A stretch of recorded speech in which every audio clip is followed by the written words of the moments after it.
আবারও স্বাগত এন্টারটেইনমেন্ট 24-এ। ওপার বাংলার দম ফাটানো হাসির অনুষ্ঠান মিরাক্কেল আক্কেল চ্যালেঞ্জার্সে অংশ নেয়া বাঙালি প্রতিযোগী জামিল হোসেন অভিনয়ে নেমেছেন। সেটা পুরনো খবর। নতুন খবর হলো গায়ক হিসেবেও আত্মপ্রকাশ করতে চলেছেন তিনি। হাসানহাট বাবুনগর নোয়াখালী থেকে মোহাম্মদ জামিল হোসেন।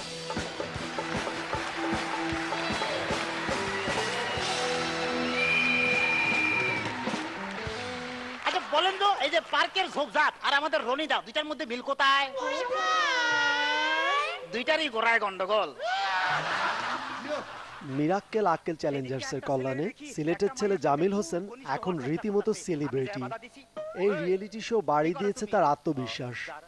গানের গলা তার আগে থেকেই ছিল, এবার সেটার উপর আস্থা রেখে জামিল আত্মপ্রকাশ করছেন গায়ক হিসেবে। গানের জিনিসটা হচ্ছে আসলে রক্তের, সোজা কথা। বেসিক্যালি আমার বাবা উনি ছিলেন হচ্ছে সিলেট বেতারের কাওয়ালি শিল্পী ছিলেন। ওনার ওই রেয়াজ শুনে শুনেই ওই ক্লাসিক্যাল প্যাটার্ন, মানে হাই স্কুলের গানগুলো তো ওদের শুনে শুনে ঘুম ভাঙতো আর কি। আর বাবার ওই হাত ধরে ধরে ছোটবেলায় রেডিওতে নিয়ে যেতেন উনি সাথে করে। তার গানের গলায় মুগ্ধ হয়ে সঙ্গীত পরিচালক তানভীর তারেক উদ্যোগ নিয়েছেন তাকে দিয়ে একটি সলো অ্যালবাম করানোর। একটু পেছন থেকে বলতে হয়, সেটা হচ্ছে ও আমার সাথে একটা গান করে। তখন কথা হচ্ছিল ঠিক আছে গান করবা কি না, তখন বলল যে আপনি সাহস দিলে করব। ওর বেসিক মানে লাইফ স্টোরি থাকে না, যে নিজের বাউন্ডারিলেপনা, যেমন মিরাক্কেলে আসতে চাই, যদি মিরাক্কেলে আসতে চাও, ওই গানটা সহ টোটাল ওর একটা বায়োগ্রাফিটা চিন্তা করে এই অ্যালবামটা করা। আশাটা তো অনেক বেশি।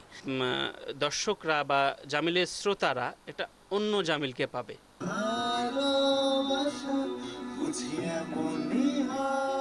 অ্যালবামের জন্য এখন রেকর্ডিং স্টুডিওতে ব্যস্ত থাকলেও জামিলের স্বপ্ন অভিনেতা হবার। খুব ইচ্ছে যে অভিনয় করার, তো এখন অল্প স্বল্প ডাকও পাচ্ছি, দেখা যাক না কি হয়। মানে সুযোগ পেলে, বা আসলে ওখানে যেটা করেছে কমেডিয়ান, এজ এ কমেডিয়ান হিসেবে সবাই দেখে, কিন্তু আসলে না, আমি চাচ্ছি যে এজ এ ক্যারেক্টার হিসেবে যদি মানুষ দেখে, যারা ডাকেন আর কি, মানে আমাদের এখানকার ডিরেক্টর যারা আছেন, ওনারা যদি আমাকে যে ক্যারেক্টার হিসেবে ডাকে, তাহলে আমার জন্য মনে একটু সুবিধা হয়।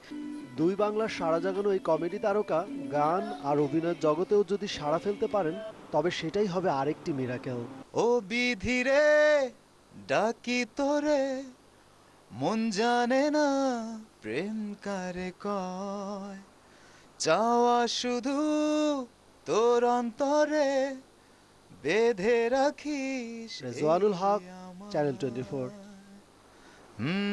ভালোবাসা বুঝিয়ে মনে হয়। বাকিটা থাক। আন্তর্জাতিক